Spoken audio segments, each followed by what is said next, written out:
हे WhatsApp guys, कैसे हैं आप सब। देखिए आज हम डिस्कस करेंगे 30 जुलाई का द हिंदू न्यूज़पेपर और पीआईबी का इंपॉर्टेंट करंट अफेयर्स। तो लीजिए गाइस स्टार्ट करते हैं। सबसे पहले बात करेंगे पीआईबी की, तो न्यूज़ में है प्रोडक्शन ऑफ कोल। तो देखो मोस्ट ऑफ जो हमारी डिमांड है कोल की वो पूरी हो रही है इंडिजिनस प्रोडक्शन ऑफ सप्लाई से, और एक्चुअल जो डिमांड है हमारी वो बढ़ी है, और उसके साथ साथ डोमेस्टिक कोल जो प्रोडक्शन है वो भी बिल्कुल बढ़ा है, इंक्रीज हुआ है 11.65%। ठीक है। और देखो इंपॉर्टेंट जो डाटा है वो उसका एक कटआउट आज मतलब बेस्ट कटआउट मिलेगा आपको हमारे टेलीग्राम चैनल पे जाके। एक पीडीएफ सी मिलेगी 2 पेज की आई थिंक मैक्सिमम, तो वो डाउनलोड कर लेना। पीआईबी का डाटा है, one of the most important for every exam. ठीक है गाइज। नेक्स्ट हम बात करेंगे साथी के बारे में। देखो साथी एक कोचिंग पोर्टल है department of higher education with IIT Kanpur के साथ मिलके। बिल्कुल इसका मेनली काम है प्रोवाइड करवाना equal access to quality education for competitive examination से संबंधित है, इतना याद रख लो, कोचिंग पोर्टल है। ठीक है। नेक्स्ट हम बात करेंगे जो हमारा सेंट्रल वाटर कमीशन है उसको मिलता है global energy and environment foundation global water tech award under category water department of the year. ठीक है। तो ये जो हमारा सेंट्रल वाटर कमीशन है ये ministry of Jal Shakti, department of water resources, river development and Ganga rejuvenation के तहत आता है। इसके जो चेयरमैन है वो कुशविंदर वोहरा है। Very very important for one day examination, बच्चे को याद रखना है। और नेशनल वाटर अकादमी जो है वो बिल्कुल पुणे में है, ये भी याद रख लेना। ठीक है गाइज।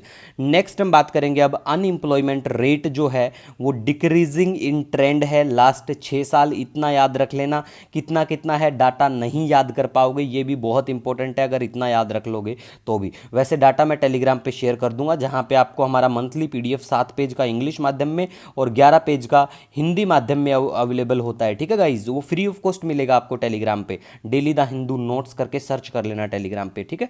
नेक्स्ट हम बात करेंगे decline in unemployment rate among tribal communities के बीच में भी ये जो रेट है ये बिल्कुल कम हुआ है। टोटल पावर जनरेशन जो कैपेसिटी है 2018-19 से 24-25 के लिए बात करें वो इंक्रीजिंग ट्रेंड है। देखो 24-25 साल जो है ये पूरा तो नहीं हुआ है, लेकिन जून 2024 तक का डाटा है, उसी में हमने पिछले साल का कंप्लीट जो डाटा था पावर जनरेशन कैपेसिटी जो थी उसको पछाड़ दिया है, इसीलिए मेंशन है पीआईबी में एज इट इज। तो याद रखना कि टोटल पावर जनरेशन कैपेसिटी भी बिल्कुल इंक्रीजिंग ट्रेंड में है। ठीक है। यूपीएससी का ऐसे वाला आजकल फेवरेट बन चुका है, तो याद रखना पीसीएस में भी पूछ लेते हैं ऐसी चीजें, चाहे किसी भी राज्य का पीसीएस हो। नेक्स्ट बात करेंगे इंटरनेशनल टाइगर डे के बारे में। 29 जुलाई को यह दिन बिल्कुल मनाया जाता है। इस बार का थीम है कॉल फॉर एक्शन, ये बिल्कुल याद रखना। और टाइगर जो है कंजर्वेशन की बात करें इंडेंजर्ड कैटेगरी में आता है। और देखो प्रोजेक्ट टाइगर 1973 कौन से देश का, भारत का है बिल्कुल। और पॉपुलेशन टाइगर के बारे में बात करें एवरेज 3682 पॉपुलेशन है, 3682, जो कि 75% ऑफ द वर्ल्ड की टाइगर पॉपुलेशन है। ये भी बिल्कुल बहुत इंपॉर्टेंट डाटा है। ठीक है गाइज। अब देखो नेशनल एफर्ट्स के बारे में बात करें तो भारत के द्वारा प्रोजेक्ट टाइगर बिल्कुल, नेपाल के द्वारा कम्युनिटी बेस्ड कंजर्वेशन, और रशिया के द्वारा अमूल टाइगर कंजर्वेशन, ये याद रख लेना। ठीक है। और टाइगर स्टेट के बारे में बात करें तो वो है हमारा मध्य प्रदेश।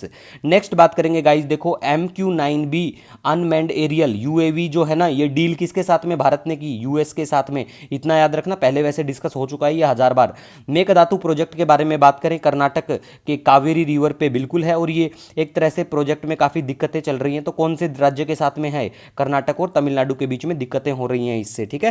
क्वेड कंट्री के बारे में बात करें तो भैया ऑस्ट्रेलिया, इंडिया, जापान और यूएस क्वेड कंट्रियां हैं, याद रखना। ठीक है। सीयूटी के पेपर में पूछ लिया था एक बार ऐसी चीजें, बेसिक पूछ लेते हैं, एसएससी में भी पूछ लेते हैं ऐसी वाली चीजें, है ना, तो आपको ध्यान में रखना है।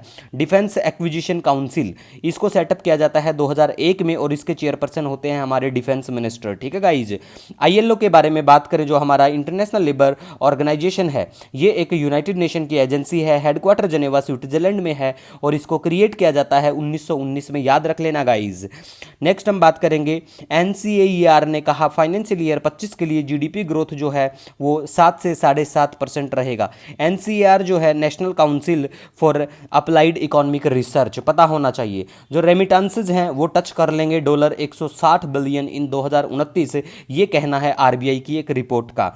हुदाय दाहा पोर्ट जो है इसमें काफ़ी नुकसान पहुंचा है, और ये पोर्ट है यमन में। मैप में लोकेशन दिखा चुका हूं।